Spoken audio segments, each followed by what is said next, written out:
Hey, Karen, maybe we could ask them what their experience level is. That'll give me an idea how to gear the presentation, maybe. Yes, actually, Kelly said when I talked with her, I think it was Monday morning, that I think we had 36 people that were getting into chickens for the first time. Okay. So we've got quite a few people that are new, and then some that were seasoned veterans, so a little bit of everything. Okay. Welcome, everybody. Get started here in about 2 minutes. And if you're new, don't be afraid to ask questions. No judgment. We're not like that here. I know on some of the Facebook pages you might run into somebody that might be a little bit of a bully, but that's not going to be the case here. As the old saying, in any endeavor, even the biggest expert was a beginner at one time.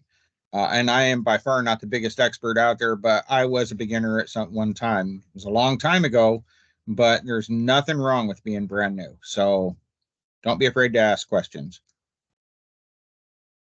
Twain, you want to throw out a trivia question while we wait here for a few more minutes? Well, we've already used our NFL one. How about the Johnny Depp one? What Johnny Depp film had naked neck chickens in it? I'm kind of a weird, and as much as if I'm watching a period piece and they have chickens in the movie, I want the chickens to be at least close to being the right time period.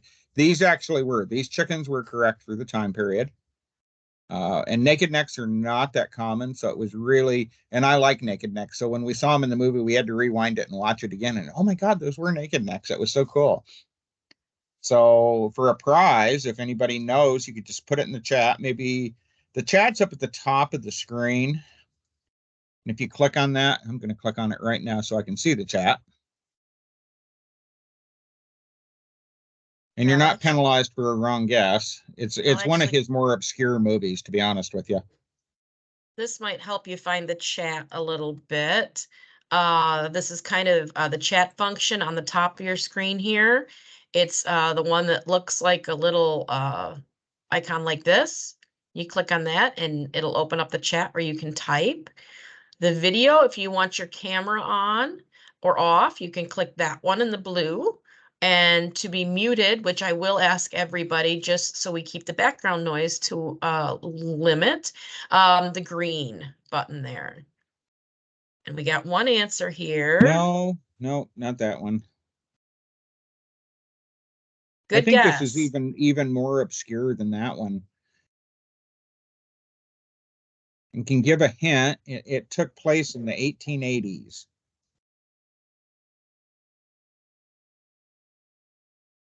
Ooh, really close. That's not it, but you're really close. I think that was kind of like the same time period.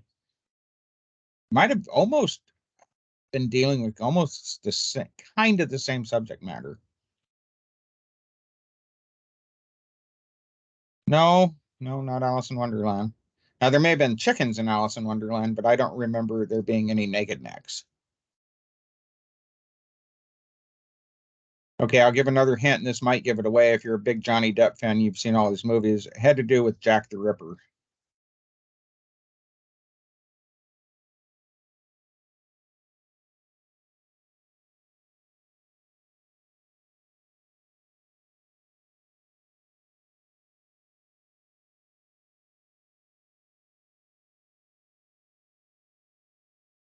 We've had some new people join, Twain. Do you want to ask the question again quick? Yeah, We'll which Johnny Depp film, feature film? Oh, really close, same time frame.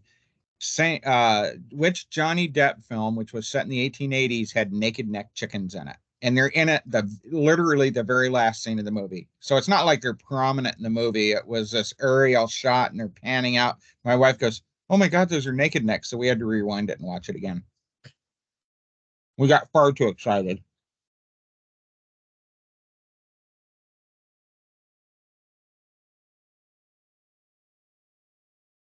Okay.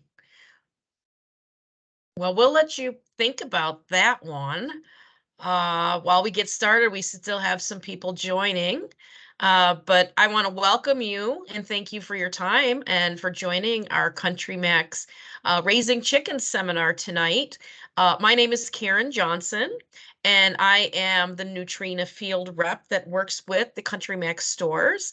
So welcome. We have also Twain Lockhart, who is our Nutrena Poultry Specialist on the call tonight. Very famous in our world and a wealth of knowledge. So glad for him to be here. And we also have Brad Payne from CountryMax. So at this time, I did kind of run through here the kind of the lay of the land of how to run the event here. If you're just jumping on, this slide will help you a little bit. Across the top of your screen, you should see in a box like this a little icon, and that's the chat function. So please, if you have any questions or if there's a certain topic you want us to talk about, just type it in there. Also, there's a video. So if you want your camera on or off, I'm seeing some of you, which is very nice. Thank you. You can click that on or off, which is the little camera, and the little microphone next to it will mute you. So please, if you are on mute, please mute because that'll keep the background noise to a minimum.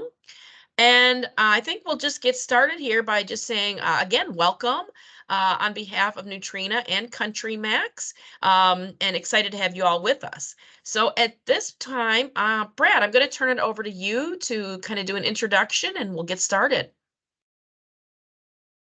Thanks, Karen. Karen, Twain, and everyone, thank you for joining us tonight. Every year we do this with Twain, and it's always, I learn something new, and it's been, I don't know, 5, 6, 7, 8 years. It's probably been that we've been doing this. Yeah, it's been a while. It has been a while, and it was pre-pandemic. You were traveling all the way out here doing the cross-country tour. So, it's been awesome. So happy that we can do it again. This year, obviously, chickens they're not in the news at all. They're not very popular, and people were really trying to drum up interest. I'm kidding, of course. We are, the entire industry is looking at really unprecedented levels of interest in backyard chicks because, as I'm sure Twain will talk about more, the backyard eggs, being able to produce your own food, and it's as big of a topic now as it ever has been before. So we, of course, because we were master planners, we made sure we had a little microsite built for this year, knowing that the interest was going to be so high. So that's what Karen has pulled up here. There's a link to it, and she's got some screenshots that if you go to countrymax.com and after you go through this, after we go through this webinar, you can go to countrymax.com and see this Chick Learning Life, which really put a lot of good stuff into this year. Some quick FAQs about raising chickens, the events and seminars, which we will have more throughout the spring here. So make sure to check there. Baby chick checklist, what to expect when you're buying chickens, and just kind of FAQs and tips and tricks that obviously Twain will go into more detail here than we will on there, but it's stuff that you can refer to again. And a cool part of what we did this year as well is we added in chick arrivals and orders. So on this page here, if you click on that chick arrivals and orders on that Chick Learning Life page, you can see, and these are just screenshots, so you can't actually move them, but kind of up there at the top where it says chick arrivals and orders each week, where it says March 23rd. So those are the chickens that arrive to the stores this week. That's the breeds that arrive to each store, which store they arrived at, because not every store has the same customer base and same size and same demand. And if you click on the little arrows, which you can't right now because obviously it's a screenshot, but you'll be able to go to the following week and you can kind of roll through. We've got them planned out through May. So you can plan your, kind of, if you see a breed that you're looking for that is going to be in an in-store, stocked in-store, that you can kind of plan around that. So just an interesting kind of cool thing that we added this year. And again, as always, we have special order form on the website this year. And again, I'm sure Twain will talk about more, but it's this year for us, the special orders are really, the hatcheries are, I guess the opposite of bursting at the seams. They're flying through chicks, no pun intended here. And the special order process it's actually, so if we're placing special orders now, it's really kind of we're into July and even August for some breeds. So it's really an extended lead time this year. So I recommend, if you're looking for chicks this year, You get into the stores the weeks that they're delivering into the stores, and that's the best way to guarantee they have chicks. But we have these special order forms available. You can place an order at the store. We give you the due date that they're going to be there. And it's extended lead times this year, but it's another way to be able to see, more than just what we have in store. At the end of this, we'll also send out a thank you to everybody with a little coupon sheet, a direction on how to get to this chick learning life site again. And, just know that we're here, right now at CountryMax, we're gearing up for the spring. We're gearing up for chick season. The stores are as knowledgeable and as ready to go for your questions as they will be all year long. So feel free to ask any questions to anybody in the stores. Feel free to reach out via customer service, via, any way you can. Our Facebook page, we're always there to help and happy to kind of guide new people through this process and others that aren't new to it. So I think I've talked enough. It's probably time to turn it over to the man himself. So I'll pass it off to you, Twain. Thank you, Brad. Hey, Brad, just out of curiosity, do you guys do straight run outside of Bantams and meat birds? If the customer would like, we do straight run for anything. Yep. So okay, those are a little easier to get. Yes. Okay, but you aren't stocking those just as a course That's right. of action? Nope. That's a good question. Everything we bring in store are all pullets. Okay. So they're not the typical straight run. Okay, so I want to address that right out of the gate. Okay, and you should be applauded for that, Brad, because especially if you're brand new, you might be kind of in a, there's so much demand, you might kind of get in a panic. All I could get was straight run. So straight run, in case you don't know what that means, that is unsexed chicks from the hatchery. But I'm going to take it a step further. Typically what the hatcheries do, let's say they hatch 1,000 Rhode Island Red chicks, they'll take the pullet orders out of that first, and what's left is your straight run. So you're thinking it's going to be a logical, well, I can deal with 50% roosters. Guys, it's going to be a box full of roosters. It's going to probably be more like 90-95% male. So don't panic. This is going to sort itself out. CountryMax will be getting more chicks in, and I'm glad they're not doing the straight run, because then you end up with all these roosters. Most people are not equipped to process them and eat them. So now you're kind of stuck with them. And what ends up happening is people get discouraged and they get out of the hobby. And that's the last thing we want to see you do. So just be patient. We'll get you some chicks, I'm sure, and we're going to get going. So let's go ahead and go to the next slide, Karen. So just so you know, guys, my name's Twain Lockhart. I've been with Nutrena about 13 years. I am not a doctor of veterinary medicine. I don't have any alphabet behind my name, but I have been raising chickens for a very, very long time, over 50 years. I owned a feed store before I came to work for Nutrena, and I did that for 17 years, and we specialized in poultry. I by no means am I the greatest expert out there, but I have seen a lot, and I want to try and prevent you from making a lot of the same mistakes that I've made. So I made a lot of them too. So hopefully we can keep you from doing that and make this a lot more fun for you. So just so you know, I don't typically read the slides to you. I find that to be kind of dull. I kind of talk to the slides. They keep me from getting off on a tangent and chasing rabbits, but let's keep going. Let's go to the next slide. So, I have a little speech I give. It is my self-imposed mission in life. I think everybody in the world should have chickens. I think it would be a much nicer place. Everybody would have common ground. Chickens are very relaxing. I just think the world would be much better if we all had chickens in the backyard. So that being said, I'm an introvert's worst nightmare. If you're trapped with me someplace, like in the waiting room at the doctor's office, we're going to chat. You may not want to chat, but we're going to chat, and it's usually going to go something like this. Hey, you have chickens? That's my opener. So there's only a couple of ways you can answer that. Yes, I have chickens. We're going to spend the next 20 minutes talking about your chickens.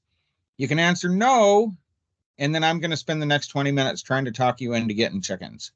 There is a third answer. That third answer is no, we tried that, but we didn't like this. We didn't care for this hobby. Now, I lose sleep over this one, and it really bothers me. And 9 times out of 10, it's because the people didn't start with the right chicken. To say that all chickens are the same is like saying all dogs are the same, okay? Or all horses are the same. They definitely have different traits, different personalities. And yes, chickens definitely have individual personalities. So we'll go into that and we'll try to match you up with the right chickens for the right family. Bantams, okay, just so you know, they don't generally, somebody asked about bantams and the hatchery straight run. They don't sex bantams because they're too small. It's too hard to sex them. And it's very easy to harm them, so they don't sex them. So those truly are straight run, and those will be about a 50-50 mix. But your laying hens, your meat chickens, they don't bother to sex either. So those would be about a 50-50 mix. But your laying hens, that's when you get into trouble. That's when you run into that 90-95-5 ratio, box full of roosters, basically. All right, so getting back on track, we've broken this down into kind of like what you want the chickens to do for you. Do you want them to be pets? Do you want them to lay eggs? Do you want them to do both? Meat chickens, I'd really like to see you maybe get a year's worth of experience with laying hens under your belt before you jump into meat chickens. You don't have to do that, but meat chickens are a little more delicate and there's a few more mistakes you can make with them.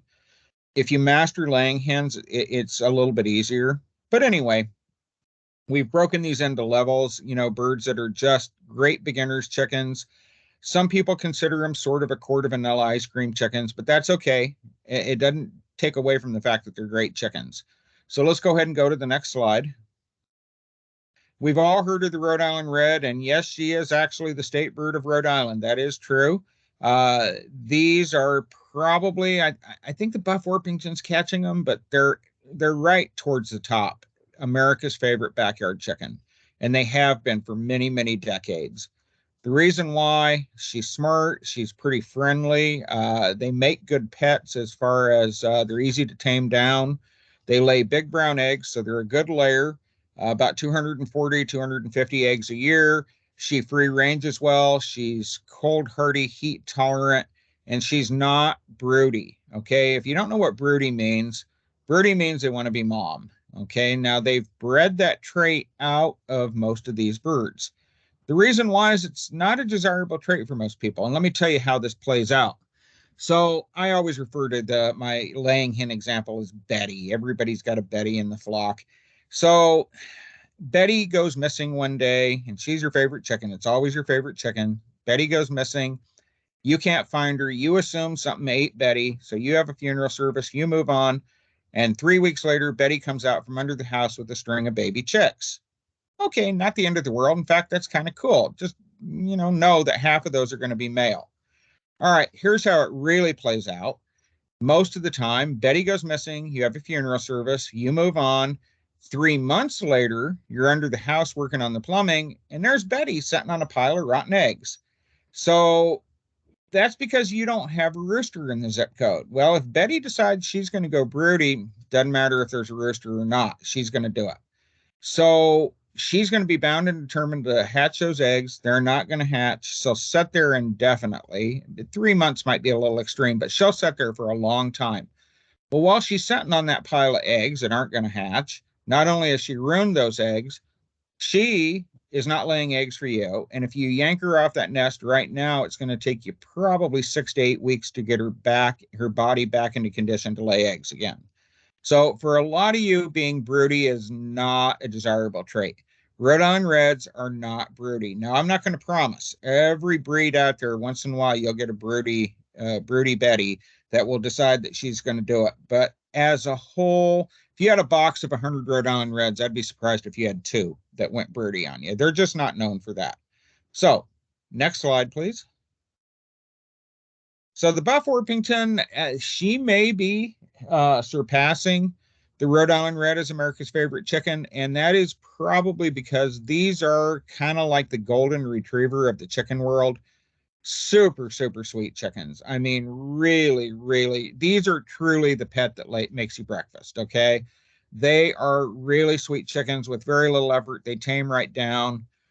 They're tamed to a fault, and that fault isn't that bad, but they're not super predator proof. So if you're in a free range situation, a flock of Buff Orpingtons might get picked off by the predators pretty easily. They're just so trusting.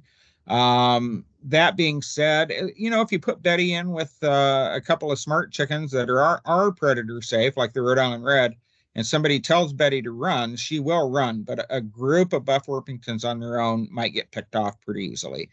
But beyond that, this is a really, really good choice. They're saying a good or frequent brooder. That has not been my experience. I've not seen these be very broody. In a box of 100, you might get 5, maybe 6 that might go broody. I don't make a liar out of me. I'm not promising that, but I've not experienced them being a very broody bird either. So they're not quite as good a layer as a Rhode Island Red. You're probably more like 200 eggs a year. And you know what? What's cool, guys? If you get them all at the same age, you can mix them. Okay, you don't have to stay with one breed.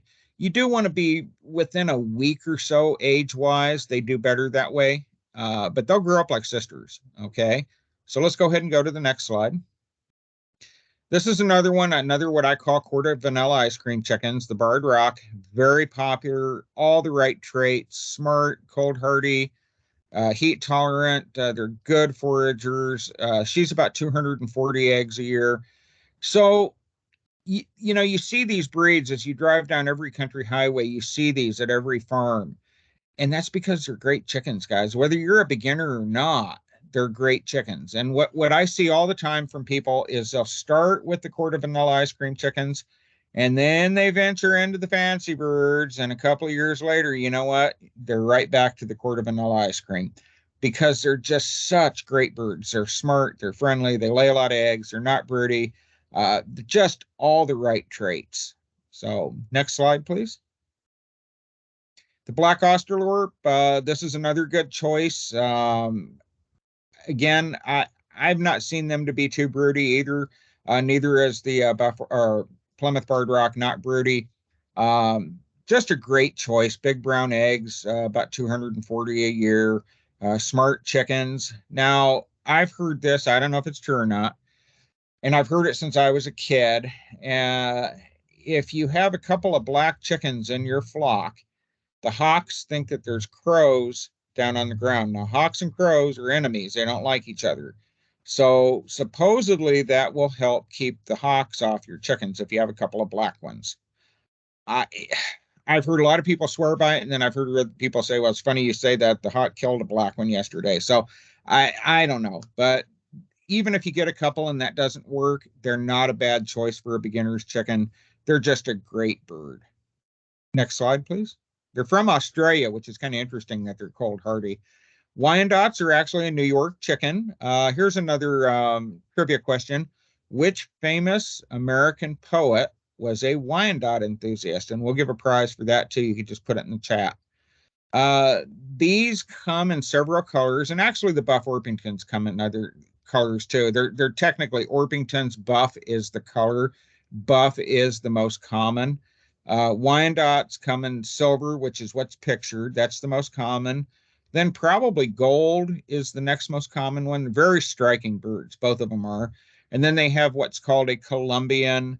There's several different colors on the Wyandottes, but these are, you're down to about 200 eggs a year, big brown eggs. They're smart, all the right traits. No, not Emily Dickinson, by the way. All the right traits. Not a bad choice. Add some color to your flock. So next slide, please. All right, so you have the Easter egger, then you have the Americana, and then the Americana. They're spelled differently. So basically, in a nutshell, for the most part, if you're getting from a hatchery, you're probably getting Easter eggers. They're all 3 good chickens, but they're technically 3 different breeds. The Easter egger and the Americanas, it's spelled C-A-N-A, are basically hatchery genetics, and they're technically a crossbreed. They do lay a colored egg. If you're not showing the birds, it doesn't matter. Okay, but that's why they vary the way they look. That because they're not technically a purebred. Okay, but they tend to lay a little bit better because they are a crossbred. You get that hybrid vigor because they have more than one gene pool, and then they're a little bit smarter as well. Now, you take your Americana, spelled with A-U-N-A, That is your purebred. They only lay blue eggs. They breed true. So meaning if you breed two of those together, you get another one just like it out. With the Easter egger and the Americana, you do not, because they are technically, yeah, somebody got it, Robert Frost. So all of them are good chickens. And unless you're showing your birds, it really doesn't matter. Okay. So the Easter egger, Americana, all good choices, but they are technically three different things. So next slide, please. So you see this in the catalogs, sex links. What is that? I know we have kids on board, I'm sure. So this is still G rated. What this is it is a hybrid that they have done or a crossbreed, and they can tell at the hatchery by the coloring if they're male or female. And this is pretty cool because if you absolutely do not want a rooster, this is a good choice because your odds of getting a rooster go way down. So let's talk about that a little bit.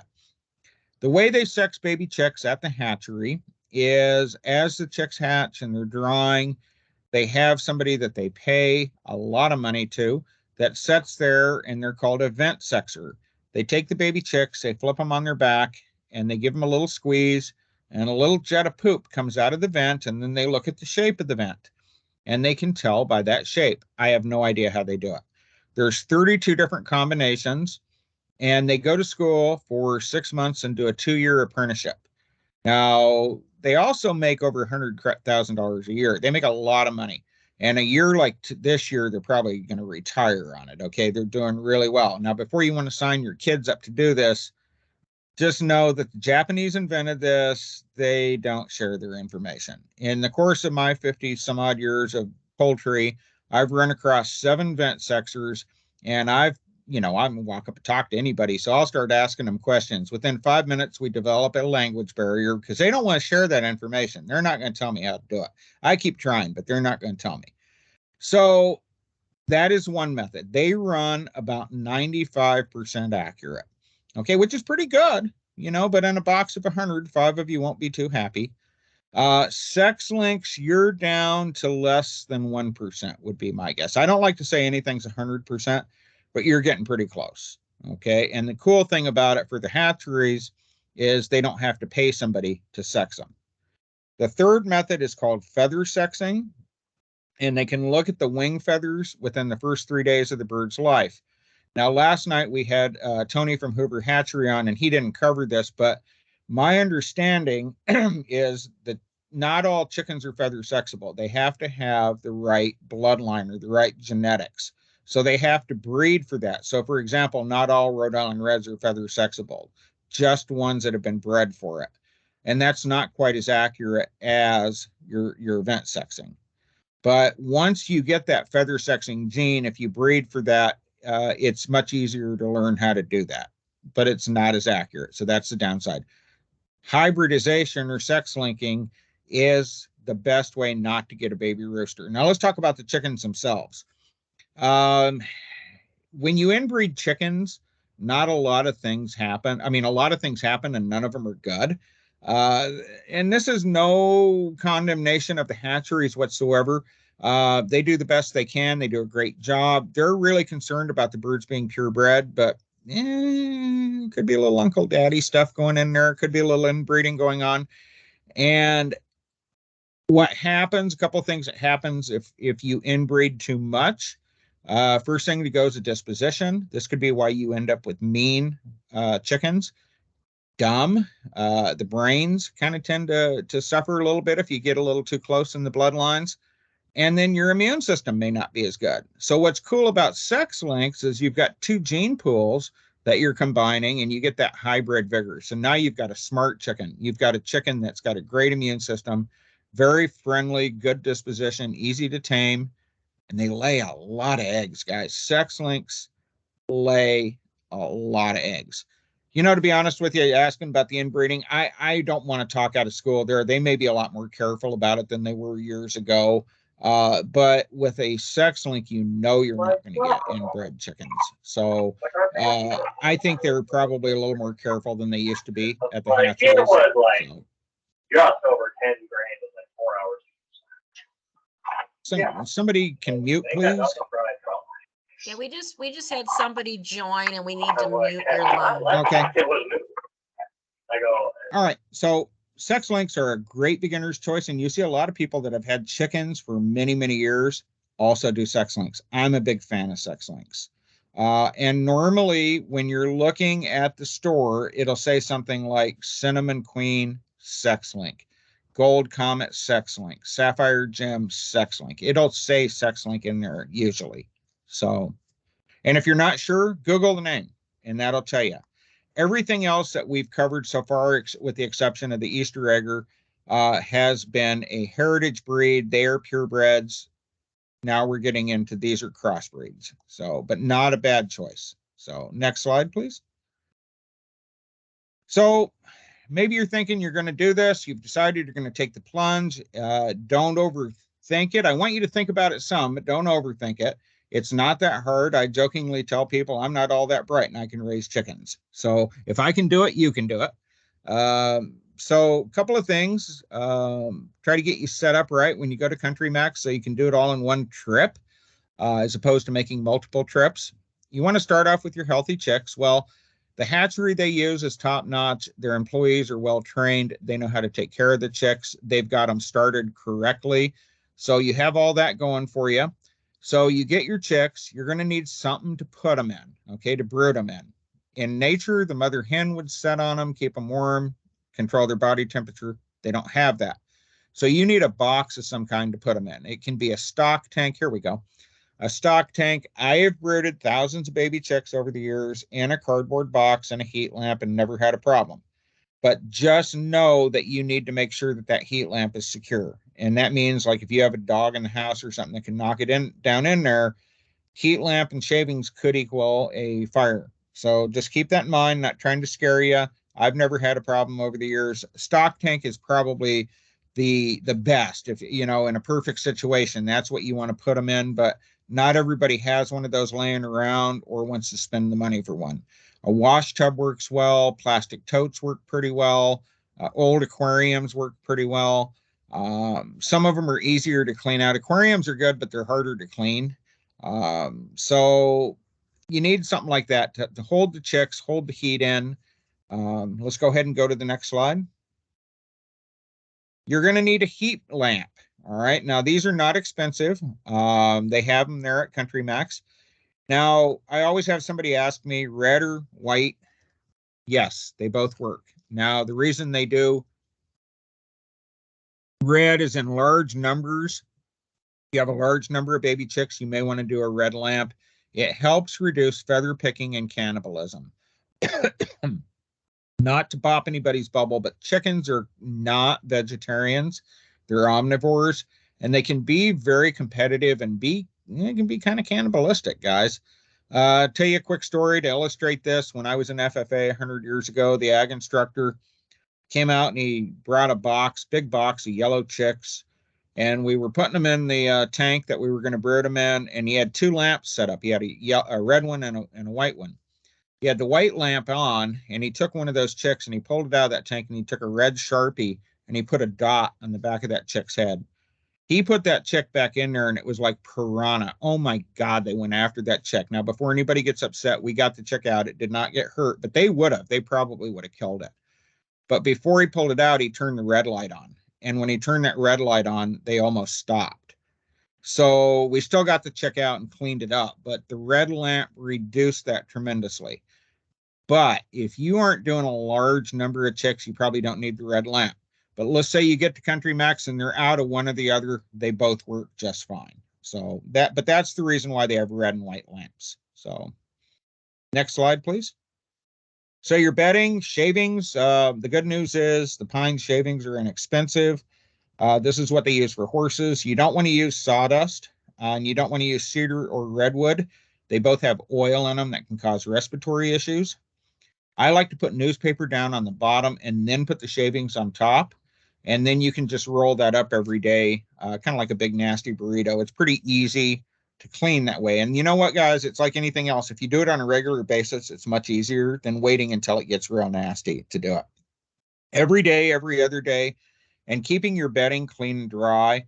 is very, very important to keeping your chicks healthy. So next slide. You can use straw.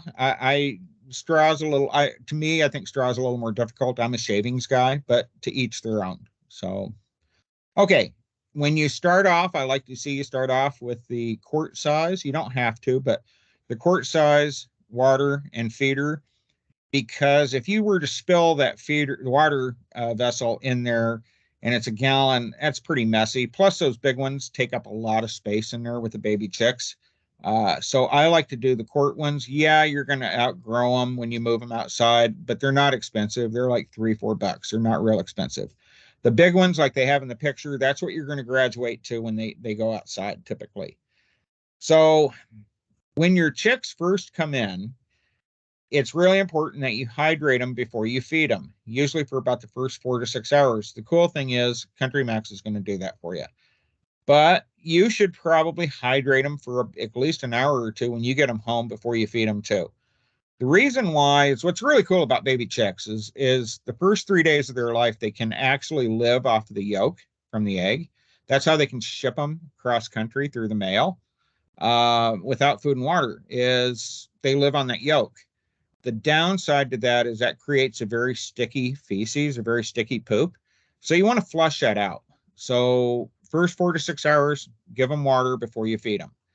And when you take them home from, ask them at CountryMax how long they've been hydrating them. And they may tell you, oh, yeah, they've been here all day, whatever. You're good to go. But I still like to see you maybe hydrate them for an hour or two before you feed them. Just kind of flush everything out.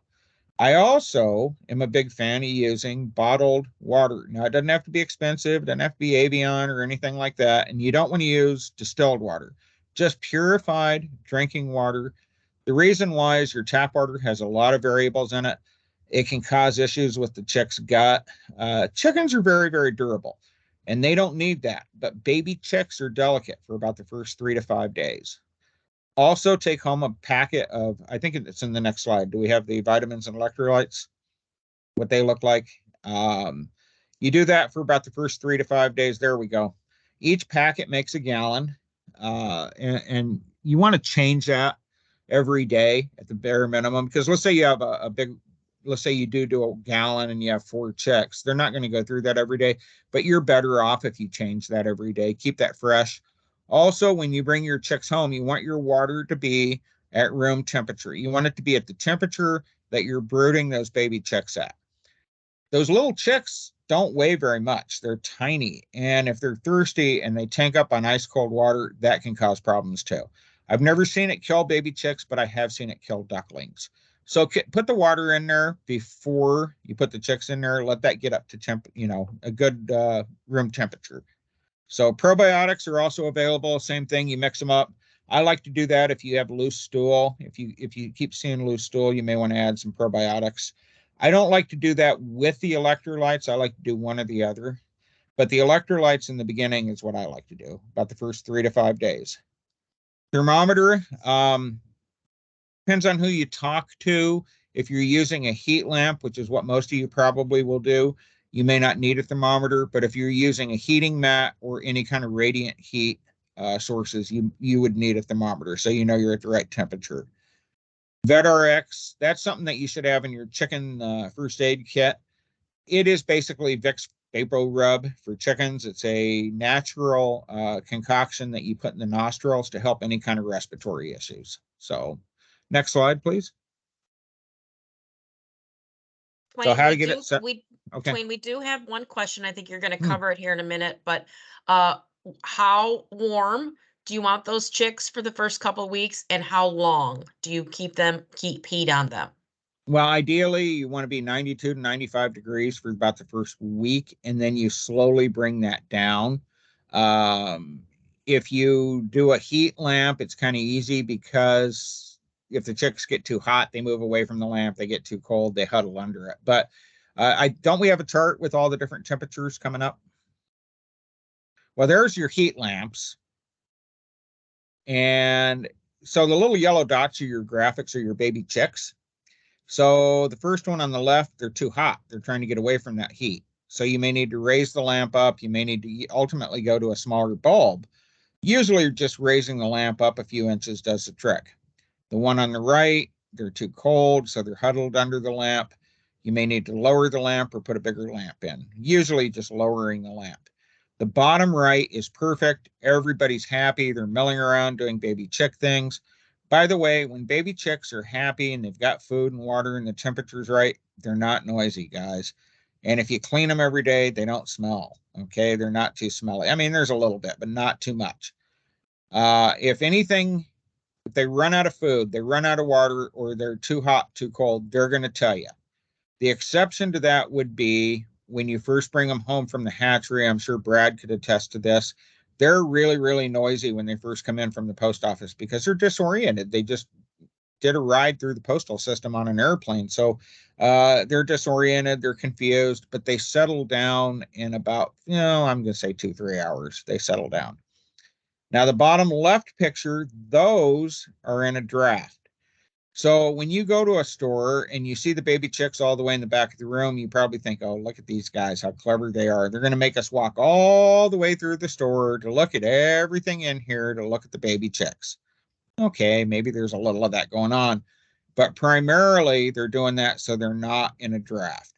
Okay, I live in cold country too, so it's very important that you don't have those birds in a draft. I don't know the mechanics behind it, but if they do get in a draft, it does something to their immune system. Trust me, you'll lose baby chicks. So setting them up out of a draft is very important. So next slide, please. Okay, keep going. All right, so as I said, like to get everything set up ahead of time. You're going to need to be indoors. I don't know if I said that. Whether it's in the house or in the garage, I'm a big fan of doing it in the house. You have a lot more control. The temperature's a lot more stable. But they definitely need to be indoors. They can't be outside. They have to be out of the elements. The lamp can only do so much.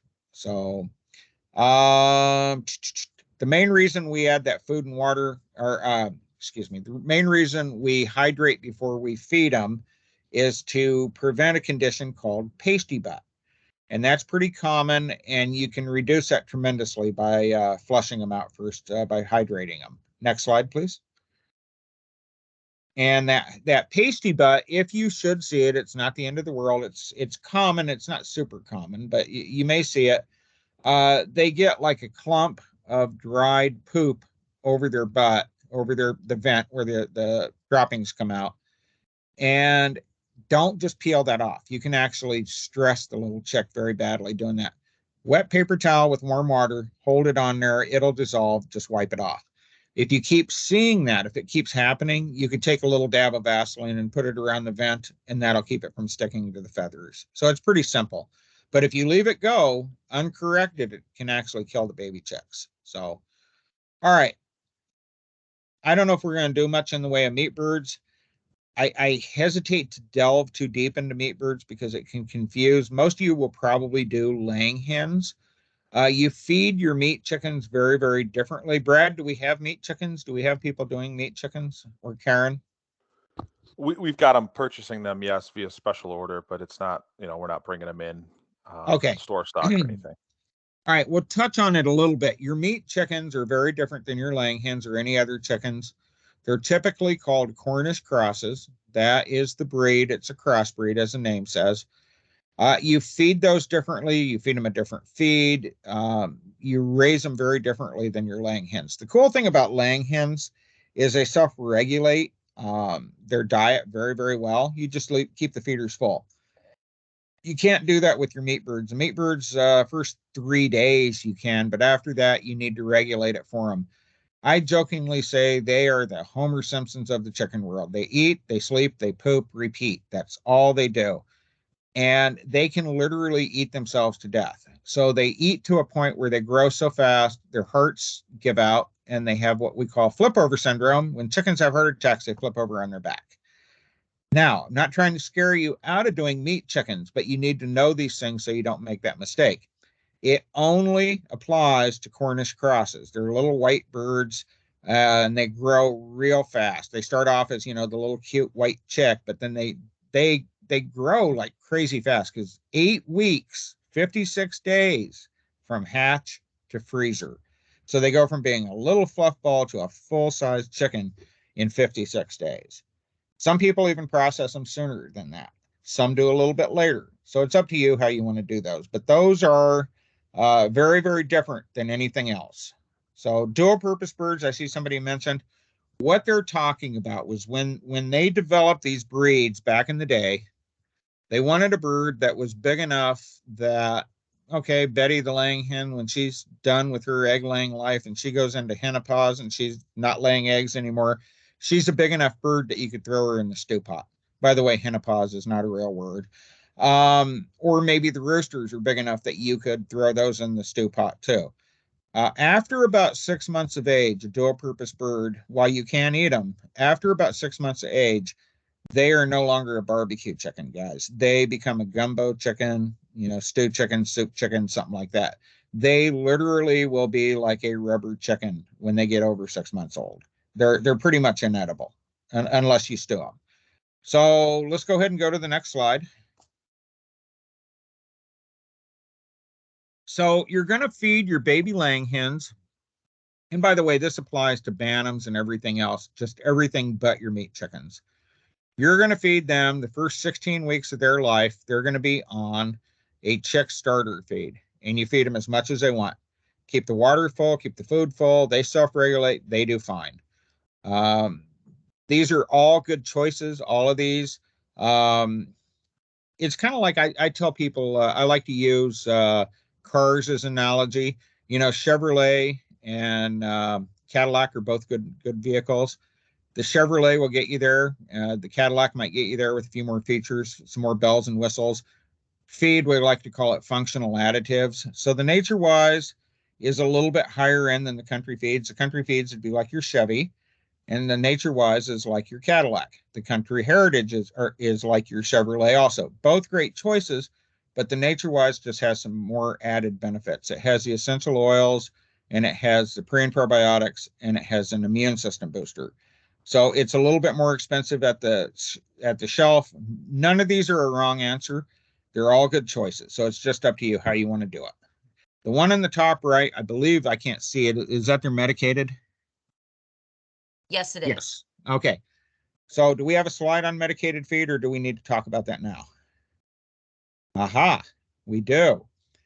So coccidiosis is a parasite. It is a protozoa. It is spread from bird to bird. We used to think that wild birds brought it in, but we've determined that's a different strain. But you can still get it from chicken to chicken, all right, or maybe duck to chicken, or from poultry. You get it from poultry, and it ends up in the ground. It stays in the ground for a long time. If you've ever had coccidiosis on your property, you should probably feed the medicated feed. If you haven't, you're probably okay with the non-medicated feed. If you keep your bedding clean and dry, your odds of getting coccidiosis go down tremendously. So it's a parasite, it's a protozoa passed from bird to bird. You're probably wondering, well, how do I know if I've got it? Well, the birds don't feel good. They're lethargic. Maybe they stop eating. But I'll tell you what, where you know you've got it, they start pooping blood. Now that feces may just be black. It may not be bright red, but you'll know it. It's pretty dramatic. And if one does it, you got to treat them all. Now, once you see symptoms, it's too late for the medicated feed. I'm not a doctor of veterinary medicine, so I can't tell you how to cure it, but a simple internet search, coccidiosis and baby chicks, it'll pop right up. It's over the counter. Pretty sure they have it at CountryMax. But because I'm not a veterinarian, I can't tell you what it is. So that being said, it's up to you if you want to do medicated, non-medicated. The medication is not an antibiotic. It is a thiamine blocker. It's safe. You can eat eggs from chickens that have eaten it the same day they've consumed it. So it just depends on which way you want to go. My wife is a non-medicated. We do the non-medicated Nature Wise. If we should see symptoms of coccidiosis, we treat them for it. It's not that common, and we keep our tanks really, really clean. I think we've had it 4 times over in the last 50 years. It's just not that common, but it's up to you. Not a right or wrong. They have both at CountryMax. They have medicated, non-medicated. So next slide, please. So your baby chicks are going to be brooded in the house or in the building for about 5 to 6 weeks, fully feathered. and then you move them outside. Now, don't just let them outside. They don't know where home is. They need to go in a coop. So keep that in mind. When you're bringing home these little fluff balls, about 6 weeks downstream, you're going to need a coop to put them in. All right. So at 16 weeks, you're going to switch them over to a layer feed. And this is a common, it's not a big bad mistake, but it is a mistake. People wait till they see the first eggs to switch them to layer feed. Now, you want to go ahead and switch them over about 16 weeks. And I know it says you're going to see eggs at 16 weeks. No, you won't. It's going to be more like 20, 24 weeks before you see eggs. So you're building up the calcium in Betty's system before she lays that first egg. There's no calcium in the baby chick feed. Okay, guys. So you want to build that up. And why this is important is if you don't, her eggs shells may be very brittle, and then she may start eating eggs. She instinctively knows she needs calcium, so she may start eating eggs at that point to get that calcium. So when you take home that first bag of layer feed, take home a bag of oyster shell too. It's a really good insurance policy. Just put it out in a separate dish. If the girls need it, they'll eat it. If they don't need it, they'll leave it alone. So next slide, please. So far, we've not spent a lot of money. Nothing we've seen so far is a lot, very much money. The chicks aren't expensive. Feed's not expensive. This is where you can get into some money. And for a lot of people, it's worth it to spend a lot more money to have a real nice coop, that one that will hold up to predation or predators. That is the number one reason that people get out of the hobby. You raise these baby chicks, you brood them, you get attached to them, and you will get attached to them, okay? You will like them. You will find out they have personality. They're really entertaining. And then to have some predator come in and kill them is really heartbreaking. So spend the money or build yourself a really nice coop. One of the big mistakes people make is they use chicken wire. And I know it says chicken wire, but that's a misnomer. Chicken wire keeps chickens in, but it does not keep predators out. Raccoons are public enemy number one where I live. They can stick their nasty little jazz hands right through chicken wire, and they'll grab your chicken by the throat and they try to pull them through. And then they get frustrated and they kill all the witnesses. So one bad night, you could lose your whole flock. You want to use hardware cloth. It's the little squares. And make sure if you're doing it yourself, make sure you put that on there tight.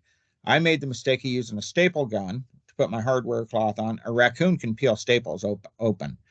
You want to use those little U-shaped nails. So another tip I'll give you on your coops, for your own sanity, make that coop big enough to where you can walk into the coop.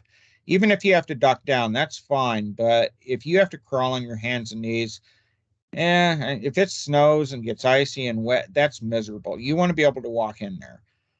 That's a nice design coop there. It's got what we call a rollaway, or the nest boxes are designed to where you can get the eggs from the outside. You don't have to even go in. I do recommend on that latch that you see on that flap there, I would put a little lock or a clip on there so a raccoon can't open that and come in. Same thing on your door. Put a latch or a clip or I like little padlocks. You might be surprised how clever these raccoons are. So your chickens do very, very well in the cold. I live in southern Wisconsin. We got down to 45 below a couple of years ago. For about 8 days straight, we did not lose a single chicken. We do not heat them. It's not an insulated coop. They do very well in the cold, but the key here is they must be kept dry. They got to be dry, kept out of the elements. And those heating lamps that you're going to brood your baby chicks with, those were never, ever designed to keep chickens warm in the coop. I'll be honest with you guys, they really don't need it. Heat kills far more chickens than cold does. You think about it, on the coldest winter day, you'll see little sparrows and stuff buzzing around, flying around. They just metabolize cold very differently. But with your chickens, if you keep them dry and out of the elements, they do just fine. So next slide, please. Twain, we got a couple questions. How warm does it need to be outside before you can move them out into the coop? You want them fully feathered, and once they're fully feathered, I would say you want to be in at least in the 50s or 60s. It doesn't have to be hot, but you don't want to put them out in a day when it's raining or snowy or cold, super cold. 50s, 60s, you should be okay. And is frostbite on the combs, wattles a problem? It can be. It just depends on, okay, just so you know, the combs and the wattles are not life-threatening. They can stress the bird. There's breeds of showbirds that they literally call it dubbing, where they remove the combs and they remove the wattles. Okay, the wattles and the comb are designed as a heat sink for the bird. That's how they kind of help with hot days. So if they should lose those, like if they get frostbite on the wattles, and as long as it doesn't get horribly infected, you may have to remove those wattles, which I know it sounds terrible, but a pair of sharp scissors will do it. But to prevent that, if you put udder balm on them as a preventative, that does help. They used to say Vaseline, but I don't think Vaseline works all that well. Udder balm is considered about the best. There's another product, Musher's Secret, which is pretty good. You may have that in New York also. Both of which works. You just put it on there. You got to, one of the things that causes frostbite in your coop is if it's actually sealed off too tight. So sometimes people will take like plastic sheeting and sheet off the coop. And if there's not enough ventilation in there, what happens is as the birds breathe, they respirate and they're putting moisture in the air, and that can cause frostbite. So you need a vent. Now you want that vent up in the top of the coop and usually away from where they're roosting. And it doesn't have to be very big, just a little vent to let that moisture out. And also, that's why putting the water in the coop at night, that's maybe not such a good idea either, because you're putting moisture in the air and they're not going to drink once the sun goes down anyway. Chickens are virtually blind when it goes down, the sun goes down. So somebody's asking 50, 60s. Yeah, 50, 60s during the day, and you could probably get down. As long as you're above freezing at night, you should be fine. You know, so if you're in the 40s or above, you should be okay at night. Remember, they're in the coop. They're sleeping next to each other. They typically, you know, they use their body heat. They roost next to each other. And as long as they're not in the elements, they do pretty well. Even the young ones do. So Bantams might be the exception. If you're doing Bantams or miniatures, they just don't have a lot of body mass. So you may have to help them. Okay. Cold winter night, they may need some sort of heat, but don't use those heat lamps. Those are dangerous. They can cause a fire. You always have one rotten chicken that's going to try and roost on one of those heat lamps and they knock it down. A radiant heater doesn't put out a tremendous amount of heat, but that may help with Bantams, or you just winter your Bantams in the garage or in the house, something like that. So most of you probably won't be doing Bantams, but just throwing that out there. We have naked necks, so they have no feathers on their necks, and so they run around, and you'd think, oh my God, they're not going to do well. They do fine in the winter time. They just do great. So knowing how much your chickens eat kind of comes in handy. The reason why I run into people all the time, and we'll just be chatting, and I'll say, how many chickens you got? Oh, we've got 10. How much feed you going through? Oh, we probably go through 4 bags a month. And I'm like, something's wrong. And they go, what do you mean? And I said, they should not be eating that much. You're feeding something else. What do you mean? Well, you're probably feeding either a ton of wild birds or you're feeding rodents, neither one of which are your friends with chickens. So knowing how much your birds eat, I use the rule of thumb, they eat about 5 pounds a month each. 10 chickens should eat about 1 bag a month. 40, 50 pounds is about what they would do, not 4 or 5 bags. So keeping your feed in a metal trash can with a lid on it will help that. You don't think about this, but if you have a feeder hanging in your coop, hanging from the ceiling, the rodents will climb down that cable or that chain and get in that feeder, and they will consume the feed in that. Your chickens, they'll eat mice during the day if they can catch them, but at night they can't see them. So putting that feeder on a clip where you can take it off at night, just your nightly chore. You go out, you lock the chickens up, you take that thing off, put it in the trash can, put a lid on it. Taking away the food source with rodents is much easier than fighting them off. So, prevention's better than trying to cure it. So next slide, please. So they have the country feeds and the country heritage, both available at CountryMax. Both are great choices. They have lay pellets. They have the starter feed. They have the lay crumbles, lay pellets, lay crumbles. It's up to you. The same exact ingredients. I'm a pellet guy. I feel like there's less waste with the pellets, but that's up to you. On the country feed side, it looks like we have also have an all flock and a egg producer. The egg producers, if you have free range birds, I like to use the analogy if we all took our kids to Golden Corral, or I don't know what buffets you have in New York, but if you took the kids to the buffet and said, you know what, tonight there's no rules, just go for it. Well, we know what they're going to do. They're going to run right to the dessert table. Well, your chickens are like that too. You open up the door and you let those girls out. They're going to, I know mine go terrorize the neighborhood, and they're out eating all kinds of stuff, bugs and plant material and seeds, none of which is bad for them, but they may be tanking up on stuff that's not uh, great for optimum egg production. So the egg producer is a more dense feed. It's like a ration balancer. So they don't have to eat very much of it. And so they can still free range and still lay a lot of eggs for you. So that's what that's all about. So the all flock is maybe you have ducks, maybe you have turkeys, maybe you have a mixed flock, and it will work for all of them. So next slide, please. And then we have the NatureWise, as I mentioned, it's kind of our Cadillac. That also has the prebiotics, probiotics. But the first thing you notice when you open a bag of this is it's going to smell like Italian pizzeria. Um, that's not why we put it in there. What we did that for is the essential oils actually make everything else work better. So what we found when we did the baby chicks is we had like almost zero, well, we had 0% losses, no pasty butt. The chicks were just much bigger, stronger, healthier chicks. We found that the chickens laid one more egg per week per chicken in our feeding trial, so 20% more eggs. So yeah, it's more expensive at the shelf, but they eat less and they lay more eggs. So it's kind of like using premium gas versus E85. You know, they're just going to perform better on it. Now, somebody's asking you about mixing chickens and turkeys.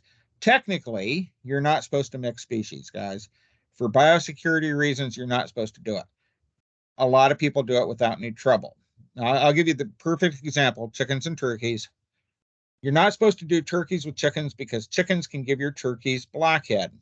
Now, in 50 plus years of raising poultry, I have never seen blackhead outside of a textbook, but that doesn't mean it's not out there. Okay. So I've got to throw that out there. I've got to tell you that, well, yeah, you could give your chickens could give your turkeys blackhead, but I don't know how common it is because I've never actually ever seen it, but it does exist. It's out there.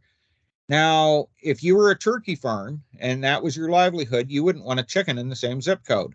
But if you have two turkeys mixed with your flock of chickens and they should get blackhead and die, yeah, it stinks, but it probably won't break the family farm. So that good question. And I know that was a super wishy-washy answer, but that's just kind of telling it the way I know it. So next slide, please.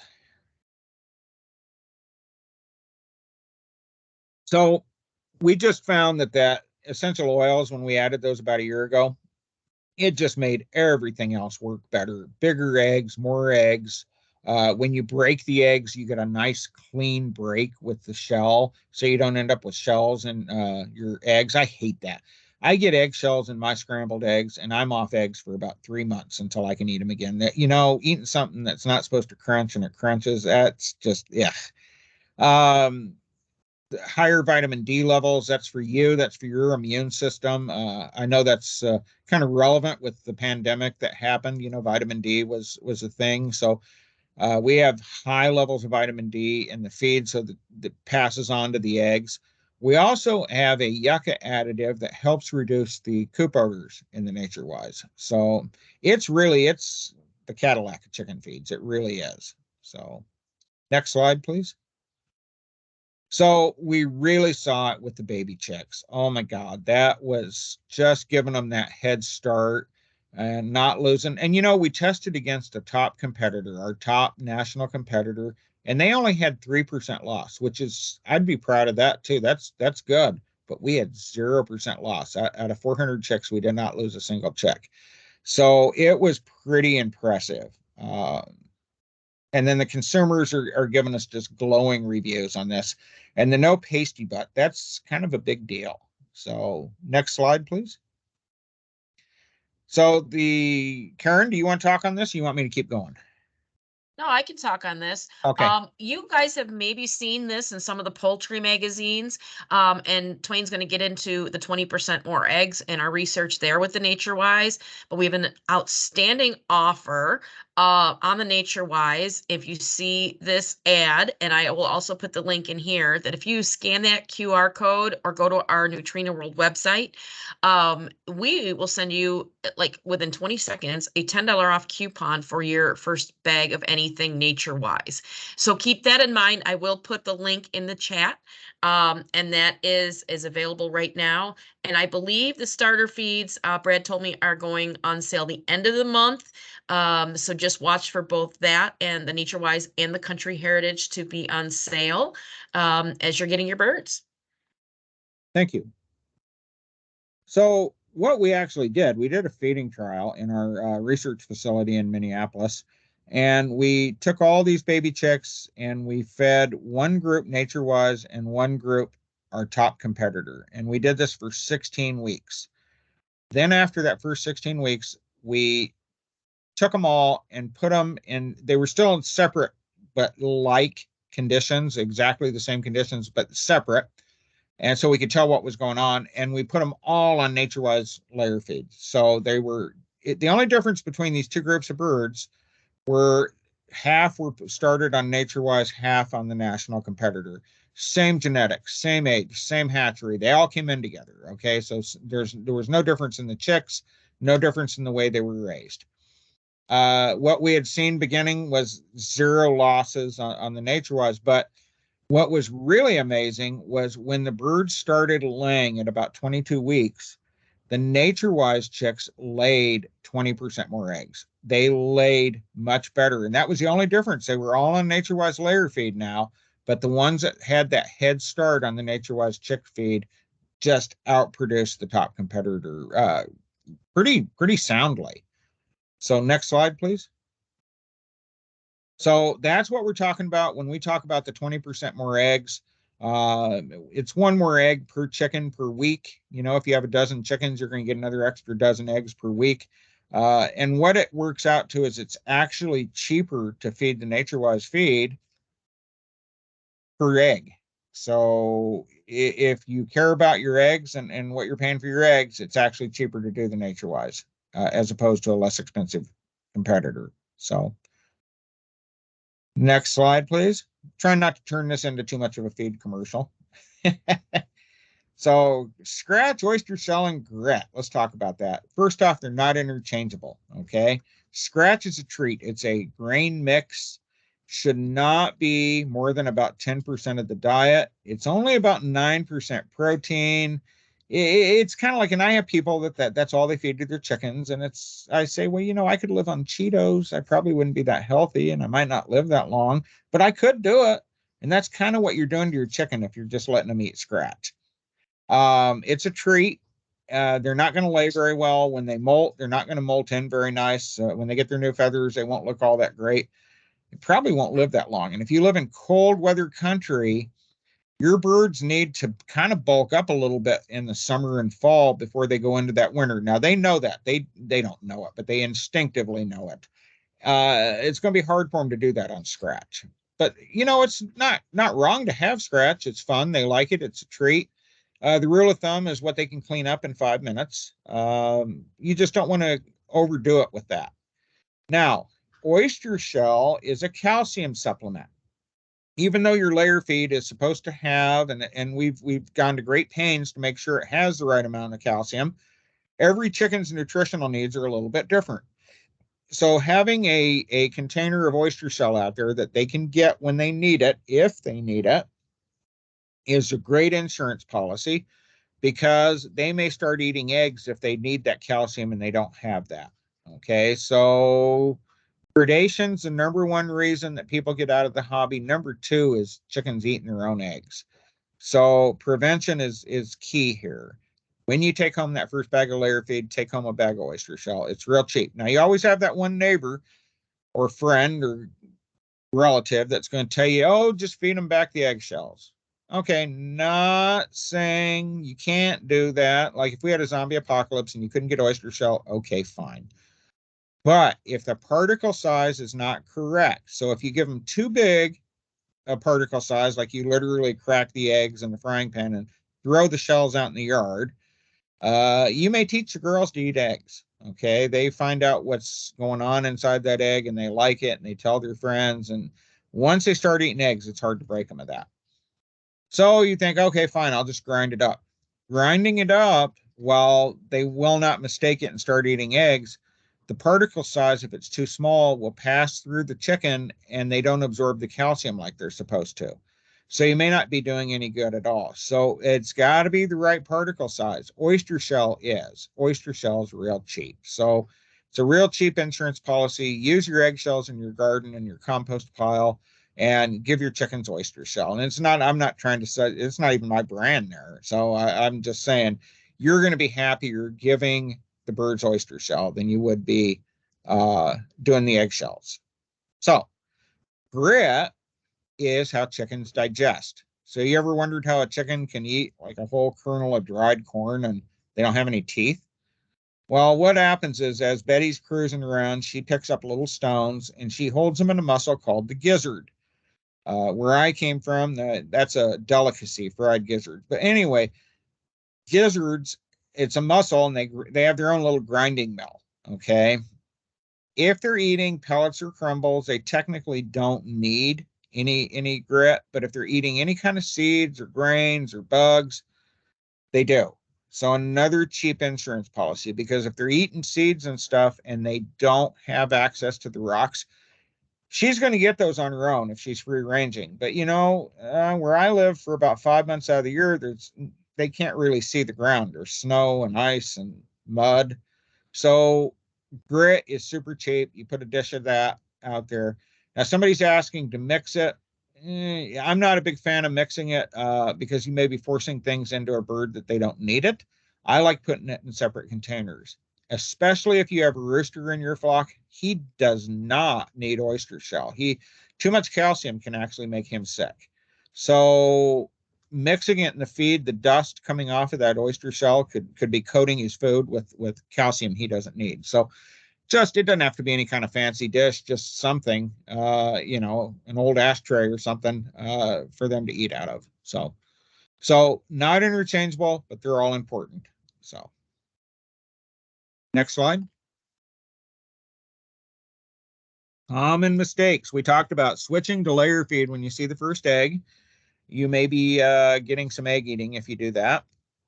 If you add newly hatched baby chicks to your flock of chickens, please don't do this. If you have kids, they can't unsee this. You can't unring that bell. They won't just kill them. They're going to be on the menu, guys. So don't do that. Buying chick starter feed. So maybe you have half a bag of chick starter feed left. It's August. You're done with baby chicks for the year. So you're going to roll it down, tape it up, and put it in the garage, and then we'll use it again next April. Don't do this. Okay. That baby chick feed, you want your chicken food to be as fresh as possible within about 4 months. That's about how old you want it to be. But with baby chick food, it's critical. If it gets too old, the vitamin pack starts to break down and they get a condition called failure to thrive. So what happens is the chicks eat and they eat and they eat and eat, but they don't grow and they get kind of wobbly. And we actually did an experiment with that. We had some out of date feed and we fed them that and they ate it like it was going out of style, but they just were not doing well. And just so you know, we put them on good feed and they were fine. But I think it kind of stunted those birds a little bit because they didn't get a great start. So don't do that. Just go ahead and feed it out. Feed it to your adult chickens. You can feed your adult chickens baby chick feed as long as they have oyster shell. Okay. It's not going to hurt them. It just doesn't have any calcium in it. Grit and oyster shell are not interchangeable. We know that. Borrowing your equipment from your neighbors or friends, your feeders, waters, that's, that equipment is not that expensive and you're maybe causing all kinds of biosecurity issues. You may borrow a chick feeder from your neighbor and make all your chicks sick because maybe they had something going on over there. So it's just, the stuff's real cheap. Don't borrow it or lend it out. If you want to give it away, that's fine. But once it leaves your property, you probably shouldn't use it on your birds after that. If you bring in juvenile or adult chickens, I don't know if you have poultry swaps in New York or not. We have them here. I know you have poultry shows. So you go to a poultry show or a swap and you buy some chickens and you're thinking, you know what? I know this guy. He's a good chicken keeper. He runs a tight ship. I'm going to go ahead and just bring these birds home and mix them in my flock. You know what? The stress of bringing that bird home could bring out a disease, could bring out an illness. So it doesn't matter if your buddy Joe's a great chicken keeper. Don't do that because you can make all your birds sick. Quarantine them away from your existing flock for about 3 to 4 weeks.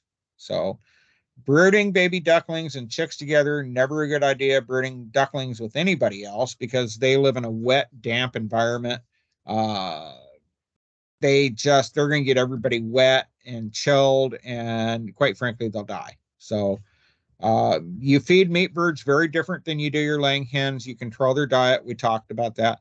And you don't mix meat birds. We're talking Cornish crosses. You don't mix those with anything else. They're very docile birds. Your laying hens will dominate them. Quite frankly, they'll beat the snot out of them. They probably won't let them eat. They might even kill them. So you don't mix meat birds with anybody else. You're going to go through 16 to 20 pounds of chick feed per chick to get to the laying feed stage. I mean, that's a rule of thumb. The better feed you use, the less they're going to eat, and how much waste you have. There's some variables, but 16 to 20 pounds of feed per chick to get to the laying stage. And then after that, you're going to be about 5 pounds a month. So next slide, please. So leaving the brooder about 6 weeks, fully feathered is key. Depends on the breed. You don't want any more fluff on them. You want them to be fully feathered, and as I said, you want to try and pick a reasonably nice day to do this. And it does vary by breed. There's some breeds like Brahmas that mature later. They're going to be more like 6 or 7, maybe 8 weeks before they're ready to go out. So it just depends. That's why, rule of thumb, about 6 weeks is about right. So next slide, please. By the way, at 6 weeks, you're ready for them to go out because they're starting to fly at that point a little bit. So chickens they love drama. They thrive on drama. Your flock of chickens is going to be like a bunch of middle school girls that practice blood sacrifice. They just love drama. Okay. And that's normal. That they thrive upon that. That's what they do. That's part of the reason they're so entertaining is watching chicken drama. So adding new chicks to the flock, you're not going to add chicks. You're going to add juveniles. Okay. So after they're about 6 weeks old, you don't just let them outside. They don't know where home is. They have to go in the coop. So maybe you have existing adult girls out there. Technically, you could just put them in there. They're going to get beat up. It's going to be like putting 7th graders in with sophomores. I mean, they're going to get beat up. So you can reduce that drama some. What we do, I'm sure there's other methods. What we do is we take a metal dog crate, the wire dog crates. We put the juveniles in there. We take that, put that in the coop, and feed them and water them in that for about 2 weeks. Let them get used to these new girls. They're going to see them and dominate them and stuff, but they can't get to them. This reduces the drama quite a bit. Then one night, remember, they can't see at night. One evening, you're going to take those juveniles when it's getting dark. You're going to take those juvenile birds and put them up on the perches next to the adults. Take the crate out. No, it's not going to be one big happy family in the morning, but you've reduced the drama quite a bit. They know who they are. They've seen them. We also will put some scratch down on the floor. And so when the big girls wake up in the morning, the first thing they see is that scratch. So they're, ooh, look at that. It kind of distracts them a little bit. Don't do that every night because you will get rodents putting food down like that.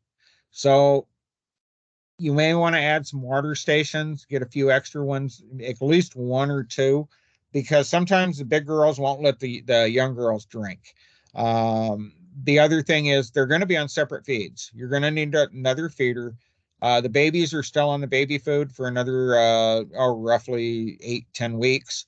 Your adults are probably on pellets, maybe you're on crumbles, but what you're going to find is the adults will go eat the baby food. It's more of a dominance thing. It won't hurt them if you have oyster shell. The babies may try to eat some of the adult food, but I kind of doubt it. And if they do, it won't hurt them at that stage. So you don't feed your babies adult food when they're starting out because they don't need that calcium and it can damage your kidneys. So it's going to be some drama. It's going to happen, but they sort it out. Having a rooster actually helps at this point. He is sort of the voice of reason in the coop. But that's not a great reason to get a rooster. There's probably more negatives to having a rooster, and I am a big fan of having roosters. But for a lot of people, especially if you have little kids, may not be a good idea. So I think we kind of covered that already, didn't we? Okay. So as I said, you put them in that cage, they get used to each other, they kind of do all their drama thing, and they're going to set a pecking order. And the pecking order, you have usually the roosters at the top, and quite frankly, if your rooster's not at the top of the pecking order, you have a problem. Then you have your alpha hen, and then it goes all the way down. You have, she's the boss hen, and then it goes down all the way down to your submissive birds on the bottom. So, and nobody wants to be on the bottom. So I forgot we had all these slides, guys. I'm sorry. I talked and forgot we had slides to go with them. What do we have? First aid checklist. We have VetRx. We talked about that. Scissors for wing clipping. All right. Let's talk about that briefly.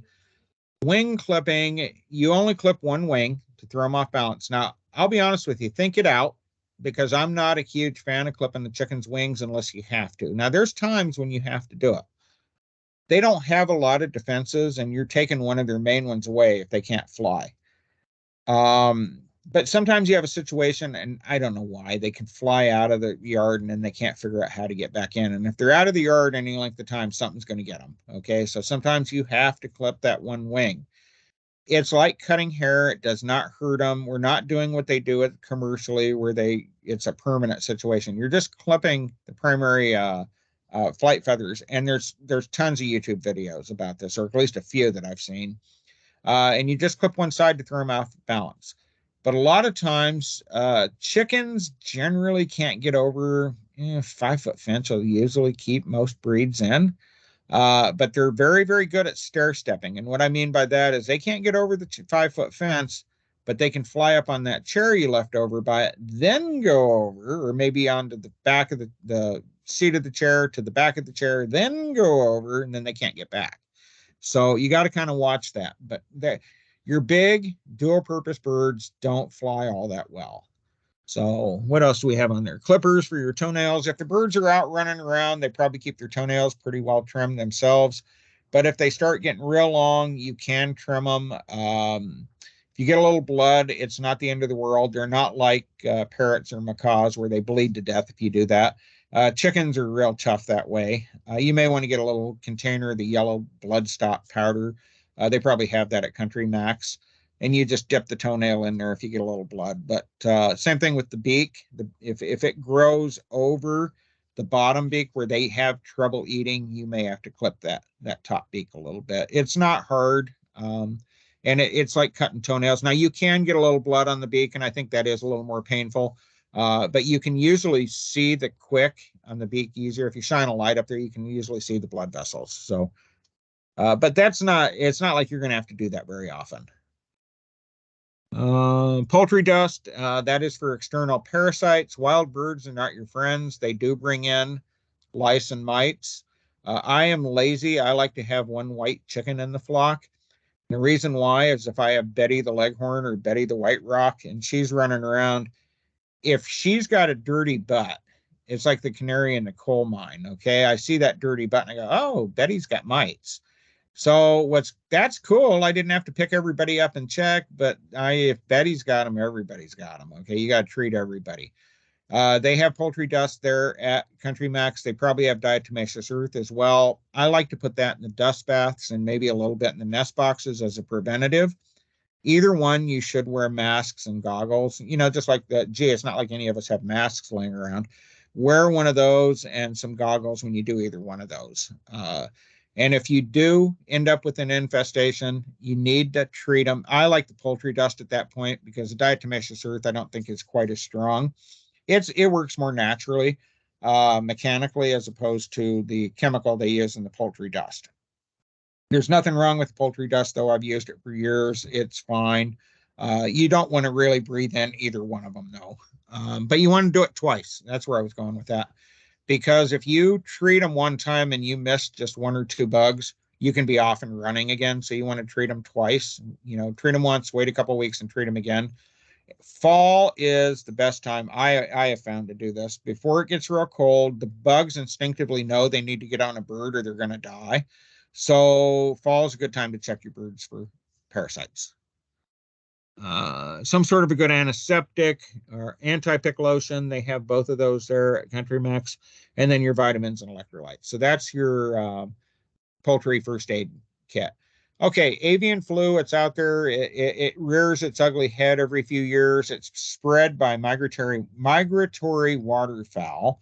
And so, in a nutshell, geese and ducks fly over your property and poop, and then your birds can get it.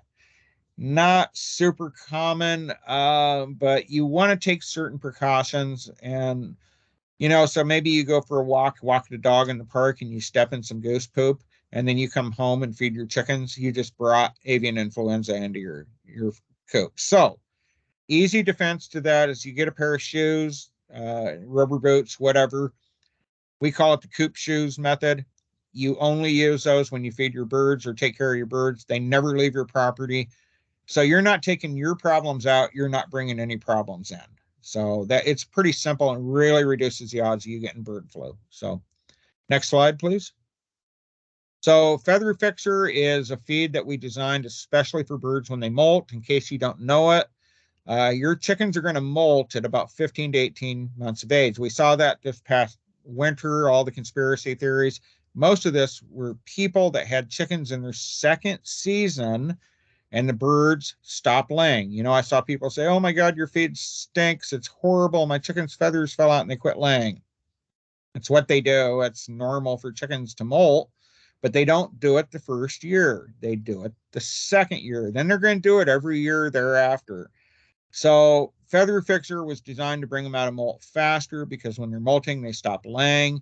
Takes about 2 months for them to get out of that process. This will speed that up a little bit, but it also brings out very, very beautiful feathers. You can feed it year round. The show people love this feed, and they do feed it year round. Next slide, please. So we're going to talk just briefly about ducklings. I'm assuming you're getting some ducks in, Brad. What was They're available life for special order, not okay, special order. not store Okay. stock, but special order. Yep. Okay. What was life-changing for me a few years back was somebody told me if you take doggy pee-pee pads and put those on the bottom of your tank and then put the shavings on top for ducklings, it's life-changing. And it was. Ducks, they don't play in the water. That's a misconception. They need to keep the mucous membranes in their bill and their nostrils wet pretty much at all times, and especially when they eat.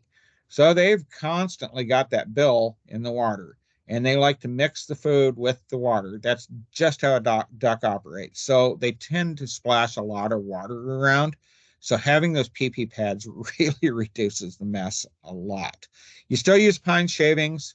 You still do a heat lamp. They grow crazy fast. And with these guys, it is very important that you have your water at room temperature before you put them in there. You don't want them tanking up on ice cold water. So do we have another slide? Yes. You definitely only do non-medicated feed with them. The medication in medicated feed can cause leg issues with your ducklings, so you only feed them non-medicated. You can do the vitamins and the electrolytes. It's probably a good idea the first few days. And you hydrate them just like you do your baby chicks for about the first 4 to 6 hours. So kind of flush everything out. Again, mixing species may not be a good idea. I'm not saying you can't, but there's a difference between having ducks and chickens on your property and housing them together. Having all that moisture in your coop in the winter time, you're just kind of asking for trouble with your chickens to do that. The other thing is, I'm assuming we probably have some kids on here, so I'll keep this G-rated. The male ducks can be very, very hard on your female chickens. So I'm just going to leave it at that. You've kind of got to watch that. But ducks are a ton of fun. There's a lot of people that can't eat eggs. My wife is one of them. She still likes her chickens and she raises her chickens, but she only eats duck eggs. There's a protein that's in chicken eggs that some people can't digest well, and she's one of those people. And a lot of people can like that can have duck eggs. So that's one of the reasons. Duck eggs are really cool to bake with. It makes things a little fluffier. So, and ducks have tons of personality. So ducks need more niacin and lower calcium than chickens. So feeding ducks a chicken feed, you may be asking for trouble. That's why the all flock was kind of designed for ducks and chickens. And then next slide. We actually came out with the duck feed especially for them, and it was designed from the ground up to be for ducks. It's lower niacin, or excuse me, lower calcium, higher niacin. 18% protein seems to be the optimum protein level that most duck breeders told us they like to shoot for. It is a hard, small pellet. It's a sinking pellet. It's got animal protein in it because ducks are not vegetarians, they're omnivores. And it is formulated for lower mycotoxins. So ducks do really, really well with that. We just came out with this new starter feed. Same thing. They would be on this for the first 4 to 5 weeks, and then they would go to the adult food for the rest of their life. So this one, this Country Feeds duck and flock starter can also be fed with to pheasants and quail and things like that. So next slide, please. So managing a multi-species, like I said, people do it all the time without issue. I am not here to tell you you can't do it. I mean, if we were talking commercial, in a commercial setting, yeah, you wouldn't want to do this. But otherwise, people seem to do it all the time without issues. Ducks are probably one of the tougher ones because they have really strong immune systems. They don't ever seem to get sick, but they can make everybody else sick. So you don't really want to house them together. Next slide, please. So here are some additional resources if you want to take a picture of that. And I think CountryMax has a real nice website too. Use them as a source for information. One of the things I've seen is you get on Facebook and there's a lot of information out there, but every once in a while you run into a bully. Don't let some stranger on Facebook, on social media, scare you out of this hobby. It's a lot of fun. CountryMax is a great source of information. If you run into a snag, if they don't know the answer, they'll get a hold of us. If I don't know the answer, I have resources too. So, we'll really try to help you out and get you the right answer. There was so much craziness going on this past winter and people passing out a lot of bad information. So that's one nice thing about going to CountryMax is that's not going to happen to you. So you're going to get good information. So do we have any other questions? A couple. Do Okay. your runs need to be covered to reduce the risk of bird flu? Yeah, and also to reduce the risk of getting a hawk or some kind of aerial predator in there with your chickens. Your run, just for nomenclature, in case you don't know, your coop is where you button your birds up at night. That's where they go to sleep at night. And then some people will attach a run to it, which is usually like wire and a roof, and that's where the chickens go out during the day, and at night they're in the coop. Okay, but you need a roof on that run. For one thing, shade is very important, and then the other thing is to keep your predators out of it, your aerial predators primarily. But I've seen coyotes climb up. I don't know if you have coyotes in New York. I've seen coyotes climb up over a fence too. So, but yeah, it would help with the bird flu because if a duck or a goose flew over and defecated, it wouldn't end up in your coop. Amanda has a question about, do you need anything specific for the dust bath? It needs to be loose soil. I've used potting soil. That seems to work pretty well. It needs to be loose soil.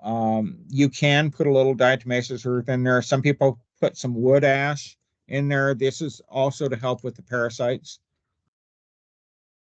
And you're going to find that's a very social thing. It's a good idea to have dust baths available for your chickens.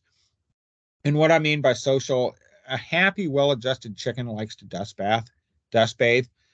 And your pecking order, they'll have areas that like only the cool chickens dust bathe in this area, and the not too cool chickens have to go over here to dust bathe. I mean, it's chickens they just thrive on that drama. So, but yeah, I like to have them set up with dust baths. And any other questions? Yeah, one more. Instead of getting chicks who might be too much work for me, can I get juvenile chicks instead? You can, and a lot of people like to bypass the chick stage. They usually call those started pullets. That's a term you'll hear, started pullets. You may hear point of lay pullets, and point of lay is usually at like 20, 22 weeks somewhere. That is the most valuable point of a chicken. That is where they're at their most valuable, is right at point of lay. That's when people want them. But yeah, you might be able to get somebody that'll brood some baby chicks for you, work with you, maybe charge you a little bit for their time and the feed and stuff. And it's not that hard to figure out. You figure 16, 20 pounds of feed per chick, and then whatever their time is that's subjective. So I had a lot of questions here about, is the presentation available for download? If you go on the CountryMax Chick Learning link, you're going to find a lot of Twain's videos in there. So you can click on any of those, but we will get this presentation out. So if they want to post it on their link, they can. Just a plug that Twain will be doing a second session, and we're going to cover more of the layer feed phase, a little bit more about some common illnesses, that type of thing. And that is going to be virtual again on April 12th. That's a Wednesday. And there is a link in the CountryMax Chick Learning site that you can sign up just like you did for this one. If you have other friends or family that are interested and couldn't make tonight's session, I will be live and in person at the Webster store April 4th, or excuse me, April 5th, and the Baldwinsville store April 4th.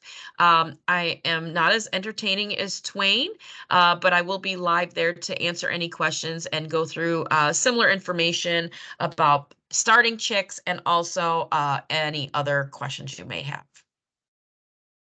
Brad, do you want to add anything before we wrap up? I think we got through all the questions. Yeah, no, just that the recordings are all available even from previous years, I believe, or on our, if you go to youtube.com, search CountryMax, we've got a YouTube channel there. We'll send a follow-up email to everyone that's on this call and everyone that's signed up for this webinar.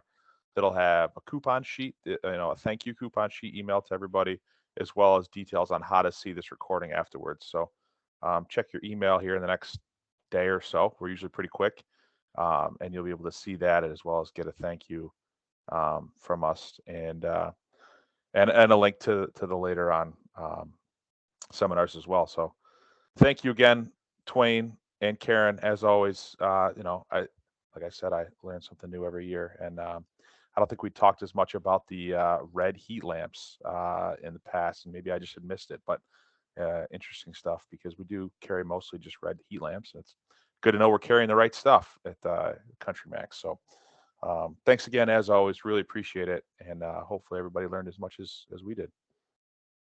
thanks everybody, and have fun. This is a really, really fun hobby. It really is. You're going to enjoy it.